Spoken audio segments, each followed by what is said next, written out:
Before we get going too far, I just wanted to double check. How many people were in the seminar that we did on Wednesday? Anybody? Okay. So there's just a slight amount of repetition. I apologize for that. But there were people who came up to me in the interim since I did that seminar and said, can you explain, so-and-so was at your seminar and I don't understand. And so we'll talk a little bit about that. To just go back and explain a little bit of my background and what we do. She mentioned that I'm the author of this book. I mentioned the other day, it's the 1,371,315 best-selling book on Amazon.com. So, but it has a bullet, so it's on its way up. I write each month for In-Store Magazine and Canadian Jeweler. I retired from Pacific Northern about 15 months ago after people kept saying, how come no one comes out to the store and helps me figure out what displays I need and helps me with my visual merchandising. And we formed this consulting business that does precisely that. And we're based out of the Dallas-Fort Worth area. And my services are frequently sold through the Edge Retail Academy. Just getting into essentially what these different areas of my services include. We have a consulting business the training site, and then a product called MyStoreMonitor.com. The consulting business goes out to your store, works with you on a strategy, helps you develop a strategic plan, reviews all your merchandise, and reworks your displays to help improve your sales. We secret shop the competitive stores that are in your area, train your staff on effective jewelry display techniques.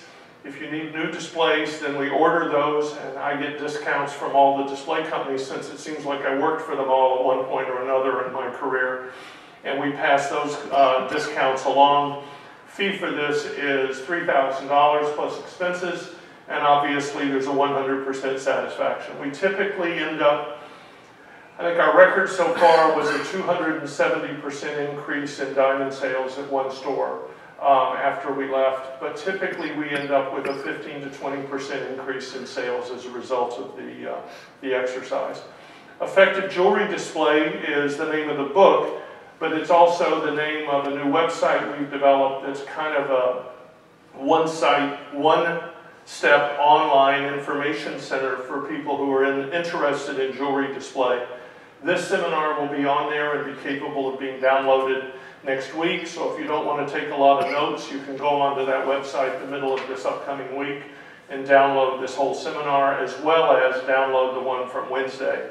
There's classified ads, a calendar, ideas on windows and showcase layout concepts, a chat room, what's new in display, supplier index, we were talking about packaging.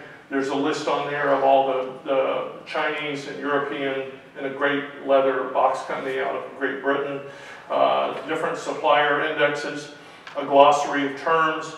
That 22-chapter course is going to be ready within the next 2 weeks. We'll have it for JCK Las Vegas, and it has an introductory lifetime subscription of $349 for that course, and we are working on the accreditation. The course gets updated every month, and you get an email every month with images and ideas of new things that are out. That's the home page. That's an example of one of the chapters on signage with not only my comments that go way down here, but we have expert contributors that offer ideas as well. In addition to that, you can download for free 7-minute seminars. These are a series of audio seminars with printable handouts that cover different subjects. This particular one is on the maximization of your case space, which we'll talk about here in a few moments.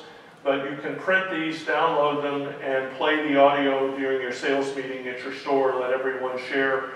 They're long enough to cover the subject and short enough to keep people awake. So the 7-minute seminars, I think there's about 20 on there right now that you can access.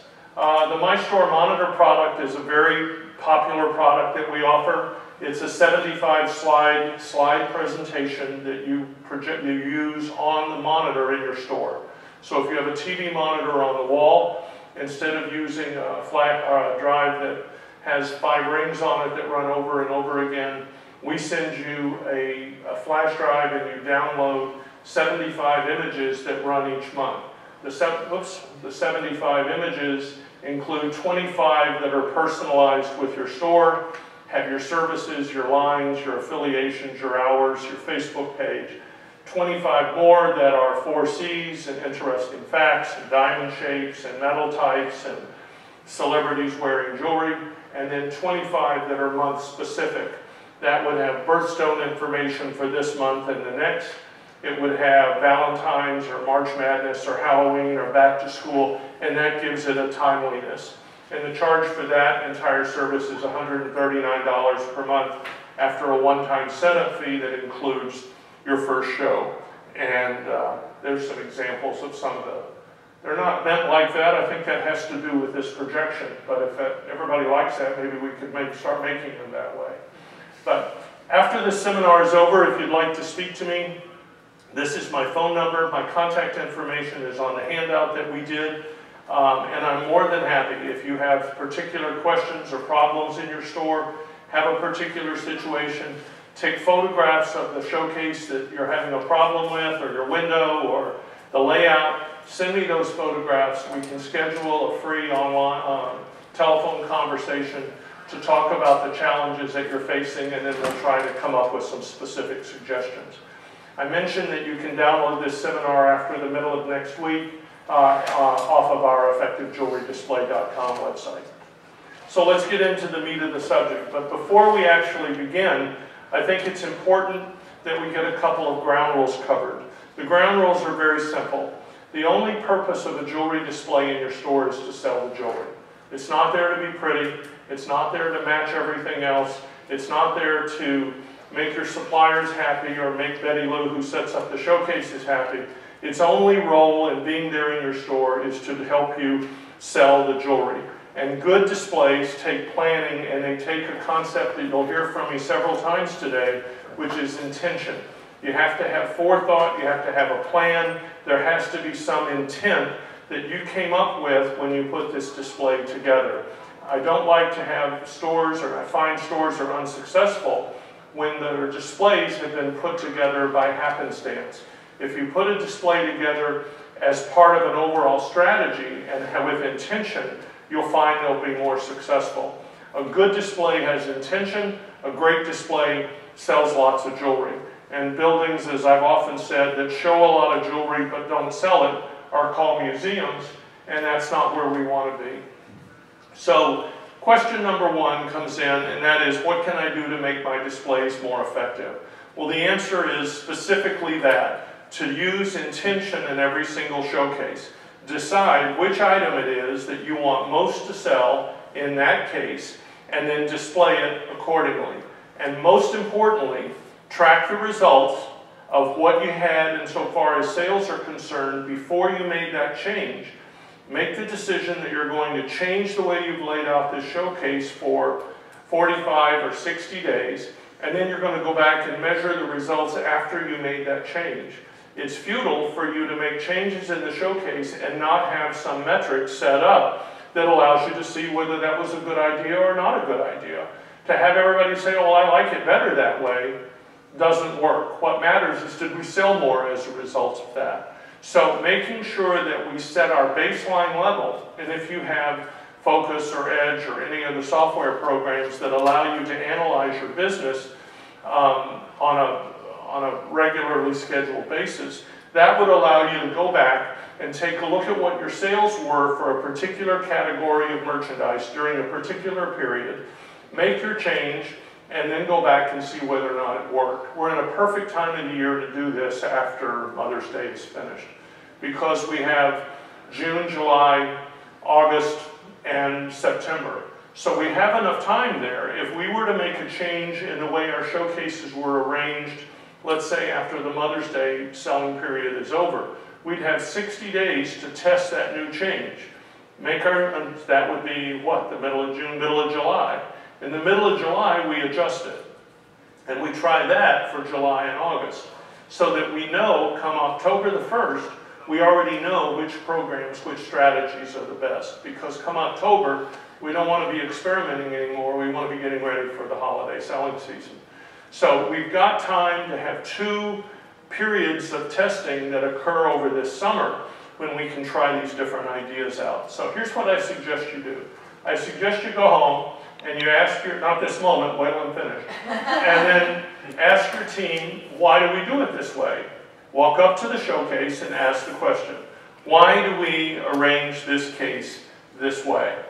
And any answer that is not customer-centric needs to be reevaluated. Any answer that does not relate to something that benefits the customer or prompts us to sell more doesn't fly. So let's look at some examples. If someone says, well, we've always done it this way, that doesn't do it. If somebody says, because you said to do it this way last summer, well, how many times have I been reminded of something I said last summer that I wish I hadn't said? It's only this way because it's the only way it all fits inside the showcase. I hear this a lot, and that's the worst reason of all. Because those displays are all we had. Why is that neck form black and all the other neck forms in this showcase are white? Well, because when I went to the back to get a neck form, that was the only one we had. Well, to get off track for a second, which I'm prone to do, color means something to our customers. When they're driving down the street, there's a red light, a yellow light, a green light. You see somebody with a pink ribbon, that means something. Color has a purpose in our lives. When they walk into your store, they're anticipating color that exists in your showcases to have some significance. They didn't think that, well, all they had was a black neck form. They think that neck form means something else. So you have to realize that just using something because it's all you had may not be a very good solution. Because those displays were free. We'll talk about vendor-provided displays in a few minutes. Or I don't know why we do it that way. It's easier for me to sell up this way. Sometimes I can sell the matching earrings this way. Customer looking for pieces like these often choose these others instead. We were talking a moment ago about color. If you talk to Doug Hucker outside with the AGTA, he'll tell you that when clients come in, when women come in shopping for colored stone, they're motivated by the color. They rarely come in looking for a sapphire and walk out with an emerald. They'll come in looking for a sapphire, they may walk out with a tanzanite, but it's because they're there shopping for blue, because they're shopping with a mindset of satisfying a particular niche that exists in their fashion jewelry collection. So we might find that displaying all of our blue items together prompts us to move a client that is looking for sapphire and ends up choosing tanzanite instead.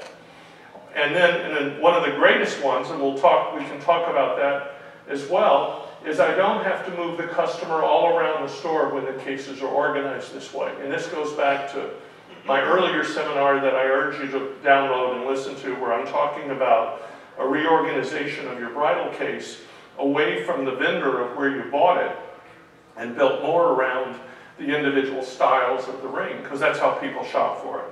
So coming back to the point, we want to look at our showcases and we want to ask our sales associate, we want to have a conversation. We're not admonishing them for the way it's set up. They didn't get to have this new insight into possibly how to arrange it. But we want to ask them, what piece do we want most to sell here? And I use an analogy when I go in the stores quite often. I'll say, if I walked up to this case and I pulled out my American Express card and I set it down on the top of the showcase and I said, I'll buy anything in this case. What do you want me to buy? Well, the item that you would want me to buy should be the item in the back center of the showcase. That's the sweet spot. If it's a tray over here in the front with 11 other rings, that's not good. I should be able to walk in your store with no merchandise in the case, but with all the elements, and identify where the top 5 price-pointed items in your showcase would be. Because they ought to be in the spot where most people look. Because the more people who see it, the odds are better somebody's going to walk out with it. So, in addition, what impression are we trying to create in this case? Are we trying to say we have a big selection? Are we trying to say we're very exclusive? Are we trying to say we're very expensive? I did a store in Scottsdale a week before last, and a few of the suggestions I was making on ways, on some strategies that might have increased its sales, said, no, that's just not in keeping with the status of our store. Fair enough. So what is the impression that we're trying to create? And then additionally, how do we want the experience that the customer has in our store to differ from the experience they have in my competitor store? I made the point again in the other seminar, and I'm sorry to keep saying that, but I'm just trying to make sure you do download it, that purchasing jewelry is a comparative purchase. It is a series of decisions where things get eliminated. I walk into your store, I've got this whole store. I'm there to buy an anniversary gift for my wife. I've got this whole store. Your job as the salesperson is to move me from this entire store of merchandise to this case. And from this case to this vignette. And from this vignette to this tray. And from this tray of 5, we're going to eliminate 2, and we're going to get down to 3. And from the 3, we're going to choose this one. And if you can't get me from the whole store to this one piece, you lose the sale. If I can't decide between these 3 rings, I walk. So the only way that you make the sale is actually by eliminating everything else. And those decisions in buying jewelry between your store and the store down the street, this case or that case, this price point or that price point, are all decisions in which I'm weighing the 2 options. So it's one of the reasons why when I do my consulting efforts, the very first thing I do is go look at the competition. Because really at the end of the day, what matters is how do we look compared to the way the other guy looks. What's the experience that young bridal couple has going in the other store versus coming in our store? And seeing how is the other store displayed, because I want to make certain that our displays match up positively against the other guys, because it's all comparative. So as you're organizing the outline of your store and approaching it, realize that your goal is not to just get it all in the case. Your goal is to present it in such a way that you sell it out of the case. Another question I'm frequently asked, which is how much do new displays cost? And this is a little bit like how long is a piece of string? Currently, as you know, years ago, displays were primarily made in the United States, in Buffcore, and when I was president of Chip and Hook, we made them in Dallas, and there were display companies all over the United States that made jewelry displays. Now, there are only a couple of firms still in the United States that make jewelry displays here in the U.S. Bates out in California is one, Presentation in Rhode Island is another that makes some. Alex Velvet out in LA makes some as well. And due to the labor rates, it's much more expensive to make those displays here. And good quality displays now are being made by manufacturers in China. There are about 10 or 15 better display companies in China that make displays, and they ship the displays in, and they're resold by distributors here in the U.S. So if you were looking for new displays, if you're willing to go with a white or a beige leatherette, you can buy stock displays from some of the usual suspects here, like Pacific Northern, like Bates, who brings in some of their stock displays from overseas, my friends at Gunther Maley. There are other companies that have a line of stock displays. If you're doing a new store and you forgot about the displays and you're opening in 4 weeks or 3 weeks and, oh yeah, I guess we need to think about the displays, you can contact one of these firms and they'll outfit the store for you. It'll run, I said 100 to 125 foot of $125 per foot of showcase. That's not a bare bones case. You can do it for 50 or 75. But essentially, if you want all of the AM, FM radio and sunroof and the bells and whistles to go with it, you're going to want to spend somewhere in that $125 per foot a case. And you're going to be able to get them, pardon me, quickly because they have them in stock. If you want a different color leatherette, not beige or white, they don't stock that, so they're going to have to make it for you. And that can be easy or difficult based upon which firm you go to. You go to the same companies. The custom-made leatherette, when I was at Pacific Northern, we sold for 20% more than the stock price. So if a ring tray was $10 out of beige and white, you could get it in navy blue for $12. You get delivery from Gunther Maley and Bates. They'll make the custom units for you in about 3 or 4 weeks. If you go to Buffcore or Pacific Northern, they have to make it in China and then ship it by boat in, so you're looking at about 10 weeks.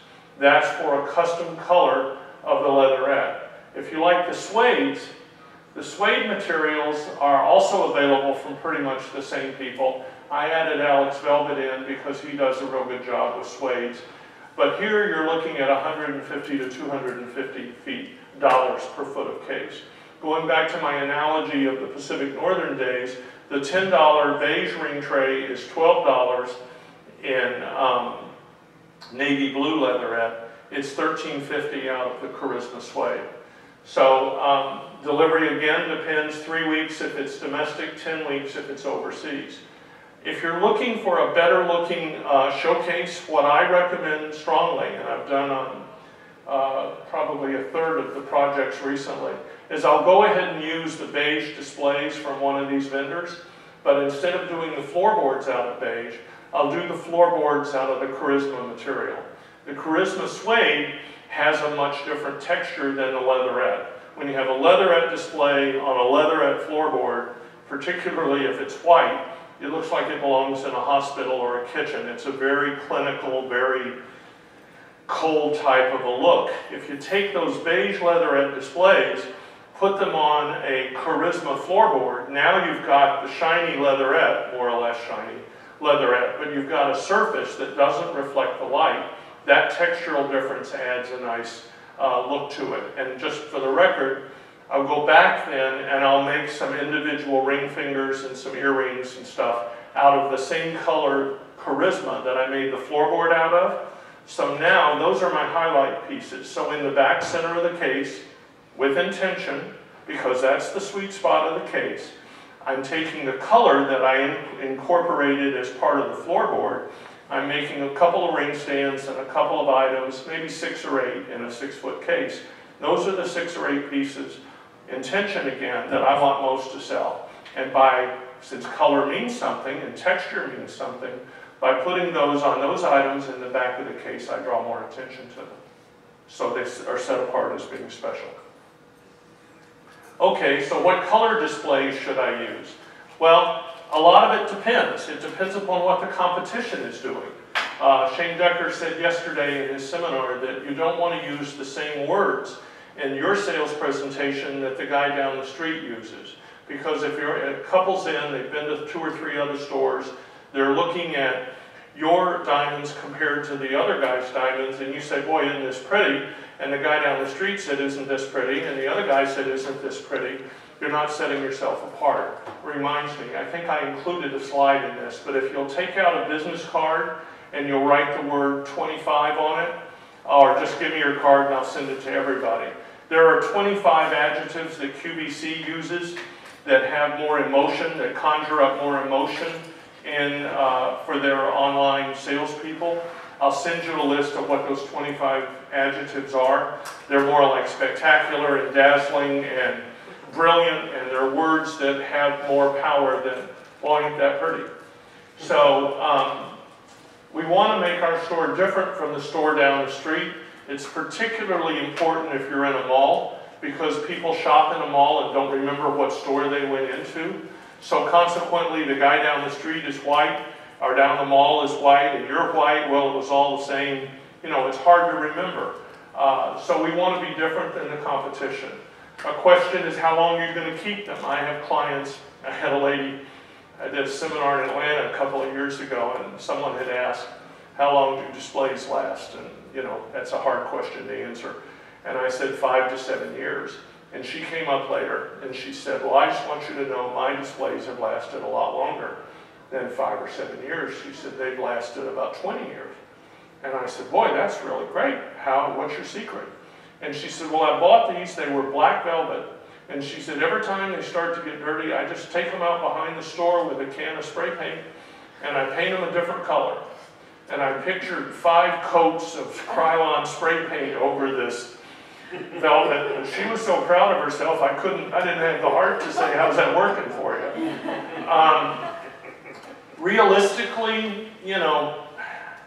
Realistically, you just, unless they're of a fabric that you can really clean real well, we're going to talk about that in a minute, you really need to start thinking about, 4, 5, 6 years, you need to be thinking about something else. That's not a hard and fast rule, but again, when I was designing displays for Zale, we would refurbish either every 4 years or every time they had a new CEO, which at one point was kind of every year they were getting new displays. But I suggest that this is where people look at you inside your store, they relate to the cleanliness, they relate to the presentation, and if your displays are old and ratty and you don't see it because you're so used to walking past them every morning, it's time to rethink it. Another factor in how long displays last is whether you use a safe or a vault. More and more new store construction, they're building these vaults. We load them on a baker's cart, they go in the vault, you're out of the store in 8 minutes. It's terrific. But a safe, they end up in a plastic bin, they all get stacked, they get beat up a little bit more. If you use magnetic displays, and a couple of those vendors, Bates and Pacific Northern, sell magnetic displays, and if you take the whole platform out at night, the magnetism on the base of the ring tray keeps it from falling off the platform, so it doesn't fall on the floor as often, which, as you can imagine, gives it a little longer life. Does your staff use gloves when they're moving them? Everybody says, well, I try to get them to do that, but nobody does it, so take that for what it's worth. And how is the light in your store? Remember, here's one of your science lessons for today. White, the color white, is the reflection of all light frequencies. The color black is the absorption of all light. So consequently, when you have a black display and you have mediocre light, and that light is being absorbed by that black color, it's dim and it's dark. And typically when someone says to me, what color displays should I buy? My first question is, how good are your lights? And they'll say, oh, my lights are great. And then you go to the store and the lights are mediocre. And because everybody thinks they have great lights, but very few really have the light that you're looking for. And you can go with darker colors if your store is lit up like the Final Approach at JFK. If you don't have really strong lights, you need to stay to lighter colors. And unfortunately, the lighter colors get dirty a little faster. What's the cheapest way to give my store displays a new facelift? And the answer is real simple. Rewrap your floorboards. If you haven't rewrapped your floorboards in the last 2 years, just go home and do it. It'll cost you $40 a case if you buy the Charisma material. You'll need a yard of fabric for every 6 feet of case. You can go to effectivejewelrydisplay.com, my website, and there's a tutorial on how to do it. And while you're at it, if they're out of the showcase and you really want to be proactive, get some butcher paper, big gift wrap paper, and when you have that floorboard out of the case, trace it around the side with all the little notches. Go down to the cabinet shop in town, have the cabinet shop cut you some new floorboards with exactly that same pattern, and then get some red leatherette and wrap those floorboards in red. And in the middle of November, switch out all your floorboards to red floorboards, and you'll decorate the inside of the cases for Christmas or for holiday without putting a bunch of Christmas ornaments and stuff in there. It'll have a festive look, but it won't be trashy looking and so cluttered with all the stuff that people tend to put in their cases in December. Then take them out at the end of the holiday, save them for 6 weeks, and put them back in for Valentine's Day, and just keep those for those purposes. I have clients now that do pink floorboards that are going in the case, went in the case this week.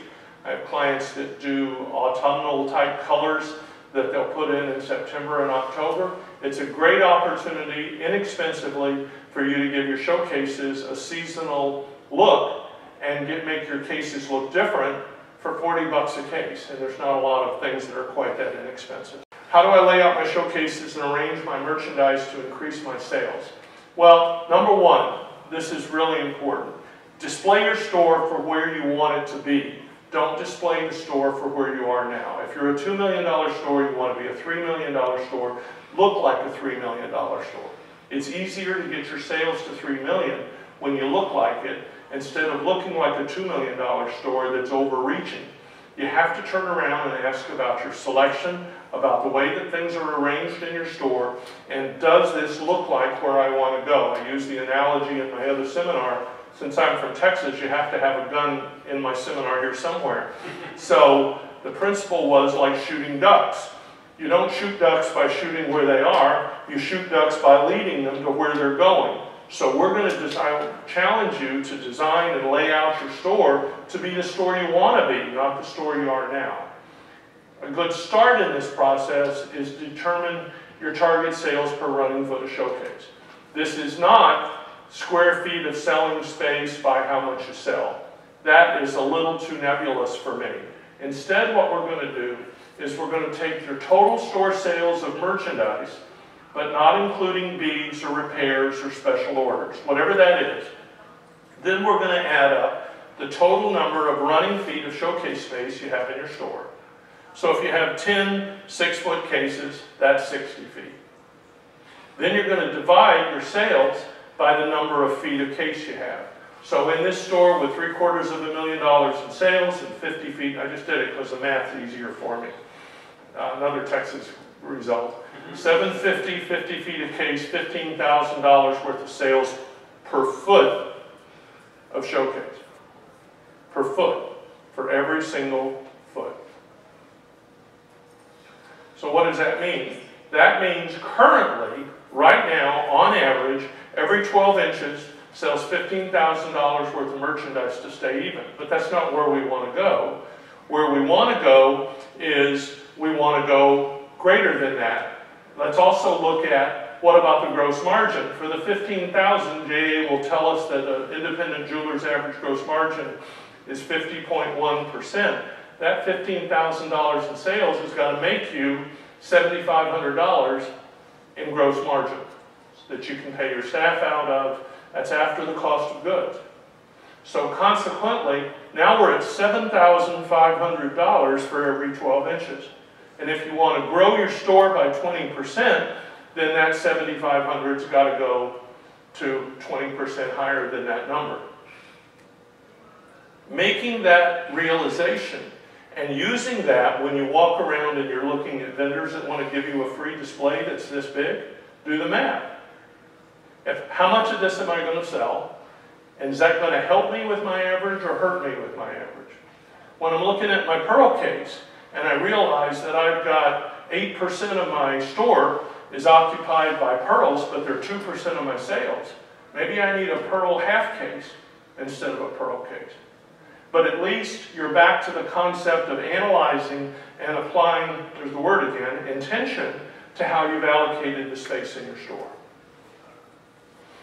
I'm going to give you two things that are very practical that work very, very well. If you're only going to listen to a couple of things, this is the time. So write this down. I suggest you implement a 20-40-40 display rule in your store. This is really very simple. Try it for the 60 days when Mother's Day is over, unless you can go back and rearrange your cases in time for next week. But think of it as a good, better, best approach. What we're going to do here is we're going to display the merchandise in a way that matches, that parallels what we're going to say about it in our sales presentation, and also how our customer goes through the steps of making a decision. We're going to take the top 20%, the most expensive 20% of merchandise in the showcase, and we're going to put it on individual elements because it's the best. It's the best, so we're going to display it like it's the best. And we're going to put these individual elements in the back center of the showcase because that's where the best stuff goes. Remember? That's the stuff we want most to sell. It goes in the back and the center. We're going to take the next 40% of merchandise. This is better. That was best, better. And we're going to put it in trays that hold 3. I think you know where I'm going. We take the bottom 40% and we're going to put it in trays that hold 5 or 7. The analogy that I use is if I give you $1,000 to go buy a car, you probably can't be real picky on what kind of car you want. You can't be too selective because your budget's a little low. If I give you $100,000 to go buy a car, you can almost buy whatever you want within reason, unless you're one of my kids. buy whatever you'd really like to have. So when we're appealing to that customer who's at the lower end of the budget, we're talking to them about selection. Look at all the choices we have in your price range. When we're talking to the person who has a very high budget, we're not selling selection, we're selling exclusivity. We're selling uniqueness. We're selling the fact that you're probably not going to see this ring on anybody else, that there aren't, that you have to go through 2 million diamonds to find a 2-carat stone like that. We're going to emphasize how unique this is, whereas we're going to emphasize selection here, and in the middle, we're just going to bridge the two. This makes it so much simpler for your sales team, because now when they're selling up or selling down, it's not, well, gee, you can't afford this, let's go over here. I just move vertically in the case. Good, better, best. I start out back here, and if I can't make the sale happen back here, I move to the middle of the case, and I move to the front. The only thing I make sure you do, make sure these ring displays, if it's rings, are facing at an angle, like the way this one is. And make sure these are facing straight up. Paco Underhill, who wrote a book called Why We Buy, was speaking at the Smart Show, Sunday.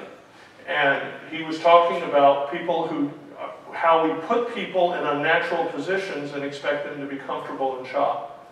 So a woman walks in the store and she wants to see that ring, and it's on a display that's angled towards the customer. The only way she can see that ring, if it's angled in that pitched angle like that, is if she backs up and looks through the front of the case. And he said, no woman wants to shop with her rear end stuck out in the aisle.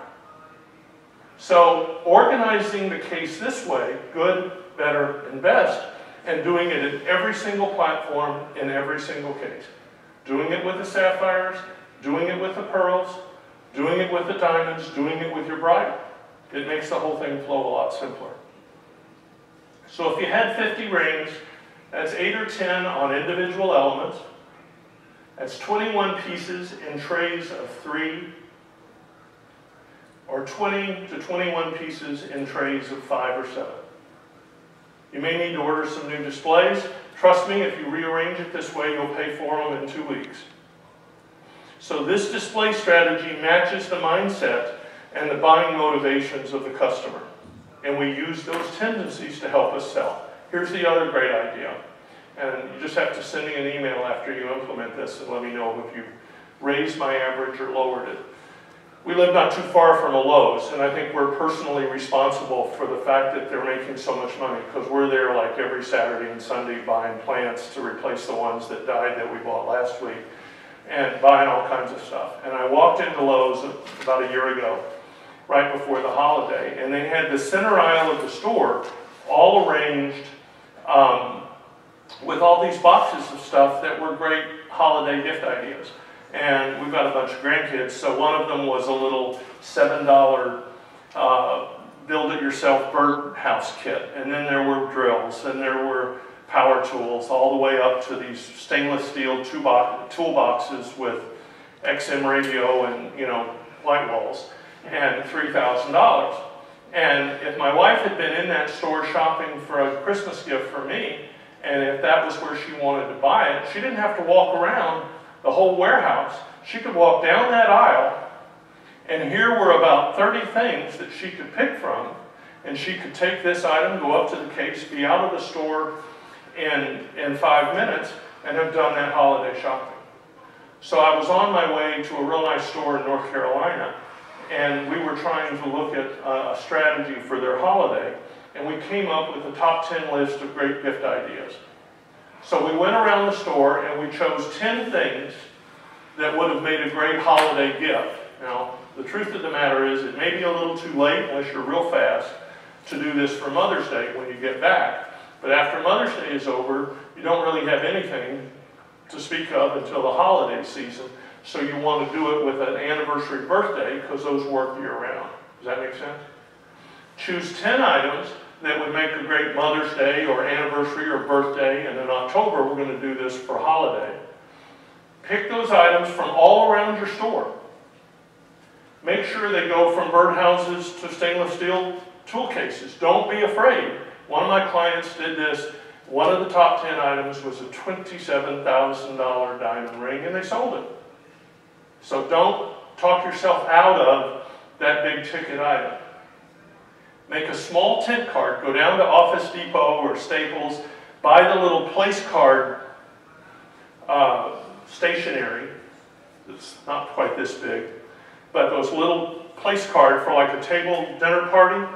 And you go to their website and there's a template and you type in what you want it to say and you put the paper in your printer and you print it and you clear it out and you're done. So make the small tent card to promote it. Gift wrap, if you don't want to buy a special display for this, I've done a lot of them where we've used a red platform or something because color attracts attention, right? We're applying intention. Hey, that's good. But if we're in a hurry, we go out in the back and we get 10 pendant boxes. We gift wrap them with a bunch of ribbon and a bow and we put it in there. And our customer begins to see that everywhere one of those gift wrap boxes is in the showcase, that's another top 10 gift idea. Make sure everybody on the sales team knows what those are. Put them in the case, and when you start selling them, reorder them. My record so far is selling 4 of the top 10 items in the first 8 hours after we put them in the case. Why? Because I'm a guy, I go in the store, it's my anniversary, and I want nothing more than to get out of this store with an appropriate gift that she's going to like. So consequently, I don't have to walk all around, ask you how much it is, go through all that process. I want to hurry up and get down to the sporting goods store like God intended. So consequently, all I want to do is you're giving me a suggestion. You now say to me when I come in, what brings you in the store? I'm here to shop for an anniversary gift for my wife. What anniversary is it? It's our 40th anniversary. Boy, that's really wonderful. Do you have anything particular in mind? Let me show you. We here at Jones Jewelers have already chosen 10 really great anniversary gift ideas. Let me show you those and see whether or not any one of those might work for you, or if it prompts an idea of something else. Come on over here. You make sure they're all over the store, because for an anniversary, my budget's $2,000. For Christmas, it's $5,000. So when you show me the $5,000 strand of pearls, that may be out of my budget for anniversary, but you've planted the seed for the holiday season. I can come right back in here. It was so great. I was in and out in 45 seconds. I can do the same thing. And many of the clients turn around and produce a little quickie flyer that they hand the guy when he walks in the door.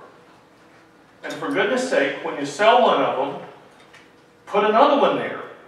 Why run the risk of going to the back and say, well, that worked. Let's see if, I don't know, we've had that piece since Carter was president. Let's put that in there. Don't do that. And when you go to the JCK show and you're shopping, shop for these.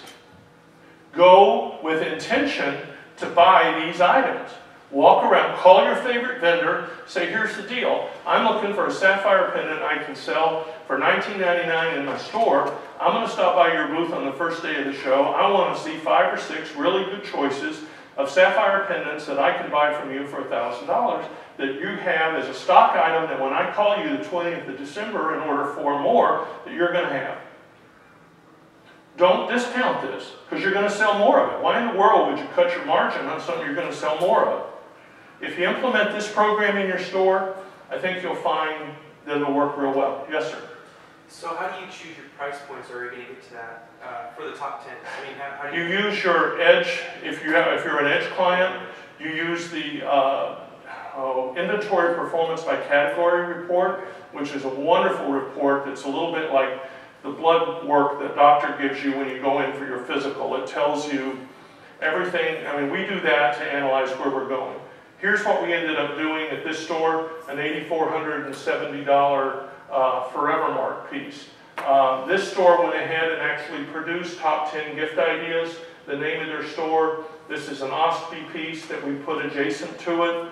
Takes you 10 minutes to do that. OSPI now actually offers, designed this for them. OSPI actually offers the top 10 gift program with their 10 best-selling items, and you get the signage and you get everything for free. This one was on a more budget-oriented client. There's the box, there's the ring, there's the handwritten sign. I'm not as big a fan of the handwritten, but honestly, If everything else in the store has been printed, a handwritten sign's different, it attracts more attention. We're displaying the jewelry in a way that is in accordance with what the staff is saying about it and how we want the public to see it. I want the public, I want that guy shopping for that anniversary gift, come in my store and say, boy, these guys made it easy for me. I had this great selection. I was in and out. The prices were right. That's what we all strive for. What about signage? I'm going to have to go a little in my store and in my showcase. I believe that if you incorporate some level of signage in the showcase that reinforces what your salespeople are saying, it's beneficial.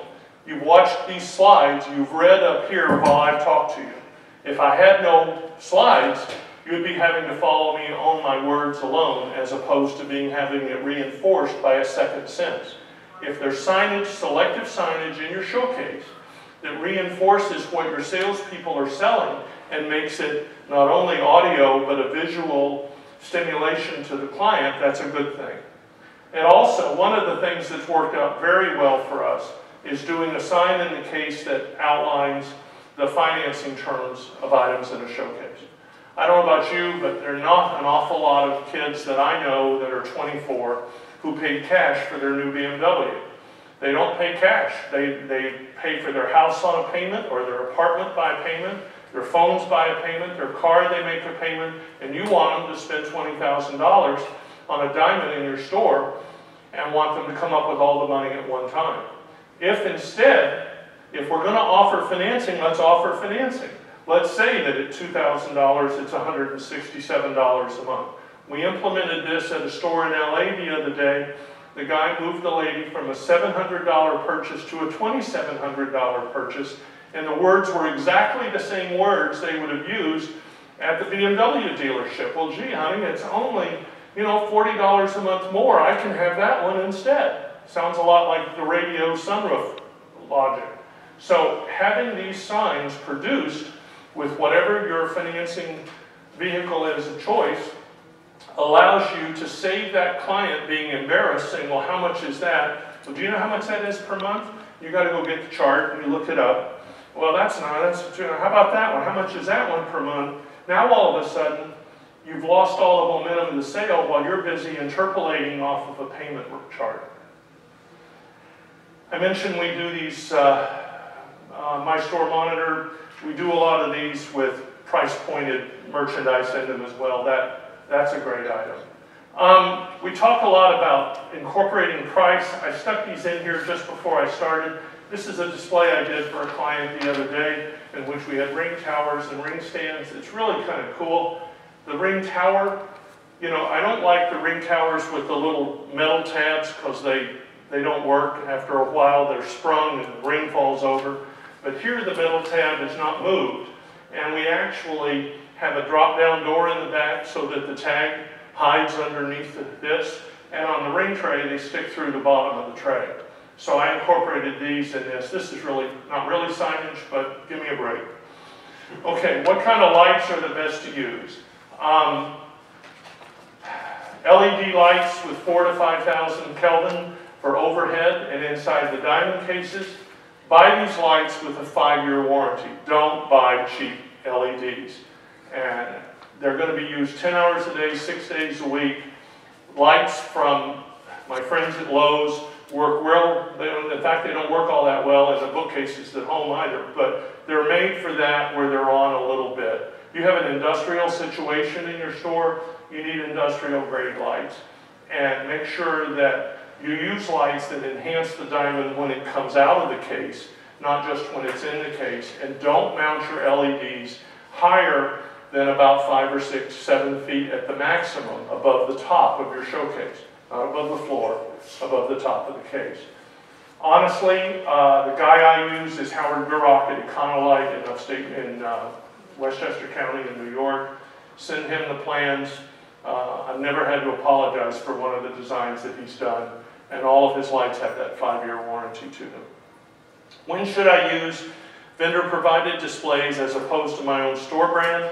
Honestly, you should use a vendor-provided display when you have a line that people ask for by name. Rolex, Hearts on Fire, Chicori, maybe Simon G. If you've got a display in your case with the Larry Johnson collection and nobody ever comes in asking for the Larry Johnson collection ring, you're putting yourself in a situation of having to make 2 sales. You got to explain who the Larry Johnson is who designed this ring, and then you have to sell me the ring. It makes a whole lot more sense for it to be in your own store brand display, because I'm here because of your store brand anyway. You're going to sell me on your store and all of the attributes, benefits, and features that come from buying from you. So why put you got to sell me on Joe's Jewelers, you got to sell me on the Larry Johnson collection, and then you have to sell me the ring. It makes a lot more sense to leave one of those steps out. In order to get to these other points, honestly, I'm going to skip this point just because it's redundant to what I've been saying. So you want to make sure that free display generates enough business to warrant the amount of space that you're giving it. And a lot of people who ask me about alloy samples. Well, I think the question is, what role do they play in the sales plan? We don't want them there just for the benefit of showing a broad selection. There's a great book called The Paradox of Choice by Dr. Barry Schwartz out of Swarthmore. And he talks about the fact that if you give people too many choices, you immobilize them and they don't pick. We had that happen the other night. Where do you want to go to dinner? There are 5,000 restaurants in New Orleans. I don't know. Where do you want to go? I don't know. Where do you want to go? You want to go have steak, seafood, Italian, or whatever. You narrow it down to 4 instead of 5,000. We're sitting at a table 30 minutes later. You cannot offer people too many choices and expect them to make an informed decision. In your store, when they say, I just don't see what I like, quite often what they're saying is, I see so much, I can't narrow it down. It's another reason why all the stuff in the showcase that's over 12 or 14 months old needs to come out of the case. Because you're hiding all the good choices in amongst stuff that you've proven in your own store doesn't sell. So having alloy just says, well, gee, I've got 200 here that are live, but if those don't work, let me show you 500 more.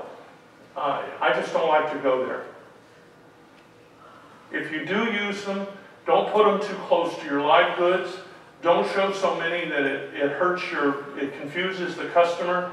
And make sure that you sit down with your sales team and you coordinate how you're going to talk about those alloy pieces. How do I train my staff to do better on display? There are visual merchandising classes that are held at fashion colleges, community colleges around the country. There's a very nice lady who has passed away, whose name was Marianne Couchet, who wrote a book called Windows That Sell in the early 90s that dealt with fundamental jewelry display. There's a guy like me who wrote this book on a complete guide to effective jewelry display. We do an awful lot of articles in store, not just me, but other people that talk about this. I mentioned earlier we have the online course that's 25 chapters. That's this book completely updated that you can subscribe to and put someone through that training and have them accredited. And then don't forget the free 7-minute seminars that are on our website. That's a sample of that. I mentioned the QVC adjectives before. RFID, this is radio frequency identification. In the next 3 or 4 years, you'll be considering having it for your store. It's where there is a microchip that is placed inside the price tag, inside your showcase, and you'll be able to do your inventory by taking a wand, holding it over the top of your showcase, and it'll tell you every ring that's in there. Within not too long after that, your client will come in with his cell phone. He'll hold his cell phone over that showcase, and it'll bubble up the description of that particular ring, where the stone's from, all the information you could ever hope to know, and I can shop your entire showcase waving my smartphone over the top of your case. The only thing I'm saying is if you're going to buy new elements, be sure you buy elements that do not have a metal plate in the top of them that would mess up that signal. You're going to need a nice clean signal coming off of your price tag. That's where the RFID signal is going to come from. So if you're investing in new displays that you're going to have 7 years from now, 5 years from now, you're going to have RFID, you're going to want to be able to do that, use that. How do I clean my displays? This stuff. Use a 2-to-1 proportion of simple green cleaner. Don't rub too hard. The leatherette has a varnish on it, just like this podium does. And if I scrape through the varnish, the wood's a different color. If you scrape through the leatherette varnish, the leatherette under there is a different color and it'll never come back. You can't reapply that varnish. So spray on the simple green, let it work, wipe it off with a clean, damp cloth, and it works wonderfully well. On the suede, you can use a K2R spot remover. You can ask your display company for suggestions on how to clean it, and they'll tell you what the factory that makes the fabrics will tell you. You want to make sure that when you buy your displays, they're of a good quality fabric. And I recommend Fifield is a company that makes fabrics that almost all the better display companies use. The bulk of what I do, 80% of the stores I do, are Fifield, which is Vienna and Integrity Leatherette, Charisma Suede, and some of the others. If they say, oh, it's just as good as, that's like saying, you know, beef is just, you know, a hot dog is just as good as a steak. There is a fabric that is reconstituted, recycled white plastic stuff called Hong Kong PU. It's used on neck forms that you buy from you-know-who for $4 a piece, or that they were rejected because they had sulfur dioxide in the composition of the leatherette. Just stay away from that stuff unless you're going to spray paint them and use them over and over again. Can you use that on suede? You can use a K2R spot remover on the suede material, but the same thing. Just don't. You can scrub it a little harder because there's no varnish. Did you say 2 to 1? Meaning 2 to 1 water, 2 parts of water, 1 part of the simple green. We buy that stuff in 55-gallon drums. It's a biodegradable. I was with the guy who owned the company one time and took a cup of it and he drank it.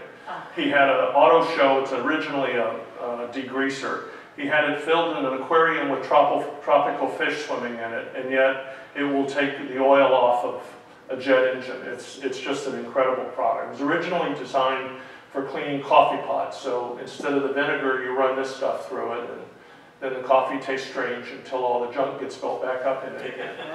So what should you consider on packaging? I recommend that you have 3 stages of packaging. You have a low-end box for prices for sales under $100. That's a 2-piece cotton fill box that you'll buy for 30 cents, 50 cents. Have a medium price box. This is your velvet wrapped or Skyvertex wrapped ring box, and use that for the purchase from $100 to $999, and then go with a high-end box over at $1,000. I was at Oakland Heart day before yesterday. I did Tommy's store for him a couple of years ago. He has a very high-end, multi-million-dollar Rolex David Yurman store in Metairie. If you get a chance to go by there, it's a beautiful store. He's got incredible light, and the displays are just really doing a good job for him. And one of his problems is he doesn't have a good high-end necklace box. He's got necklaces in his store that are $75,000 to $125,000. He has to have a package that when he sells that to the person, looks like it's worth that. Well, his particular demographic target may be different from yours, but the fact that they want something to hold their purchase that they're so proud of and that you just made them want, you need something that presents it appropriately. I feel like your packaging should not exceed 1 to 2% of the sales price of the item, and I don't consider packaging an expense. I consider it an investment in the next sale, because later they do keep that box and they do look at it and it brings back all these wonderful memories. It's not something that costs you money. It prompts them to come back in another time. Another factor on your packaging is when you bought your boxes from your box company, if they charged you $50 for a print die, that print die belongs to you. So if you decide to move from A box company to B box company, they all use the same machines to imprint the boxes. So say, great, send me my print dies. And they should turn around, well, they'll argue a little bit because they want that threshold of you having to pay $200 with a new guy to get new print dies. There's no reason for that. Those print dies belong to you. You need 3 or 4 of them for the different sizes. Don't scrimp on that. But get the print dies and send them to your new box company and save a few dollars. I mentioned sulfur dioxide. You want to make certain before you buy from a packaging company, perhaps that you're not familiar with, that they send you a sample box. You take a silver disc You polish it up so it really shines. You put it inside the box. You put the box in a shopping bag and you put it on top of the refrigerator for a week. And after a week of being on the top of the refrigerator, you take it down, you open it up, you look at the silver disc. If there's a hint of tarnish on the silver disc, then that means the ring that you sell on November the 10th is going to be black when he gives it to her on December 25th. So you want to make certain that the packaging you use doesn't have any sulfur dioxide in the content. Test the boxes first. I mentioned to you that the single most important factor is that intention is the key to success in your displays. So when you go back to your store, here's what I suggest you do. You can download some of my sales training seminars if you'd like and play them for your sales meeting. You can try some of these steps and track the progress. If you have questions about your store and you'd like to talk about a particular challenge that you have, feel free to send that to me and give me a call. If you can send the pictures, I really like to have the inventory performance report by category so I know where we're going and we can make these kind of recommendations. Obviously, if you want on-site consulting service in your store, we're running about a month out right now if we're able to do that. About half my clients order new displays, the other half we reshuffle what they have. And as I said, we usually result in double-digit increases. It's enough of that commercial. I'll answer any questions. We have 4 seconds. Thanks for attending. I need you to do, please, the evaluation forms, or leave them here and I'll fill them out for you if you'd rather. But I'll answer any questions you have. The boxes you had in the one slide that had the flip back, where were those boxes from? They're a special item that I designed at Pacific Northern. Give me a call, or there's a fellow there in their department named Corey, and he's in their independent area. And tell him if he's got a question to give me a call. They're a hide-a-tag is what I call them, a hide-a-tag stand, and they have to be custom made. They don't stop them.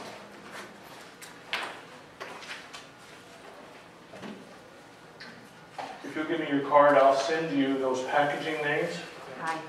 And the cards for the QVC. I think it's what everybody wants, but 25 is a good choice as well. Thanks very much. Okay, thanks you guys. Have a safe trip home.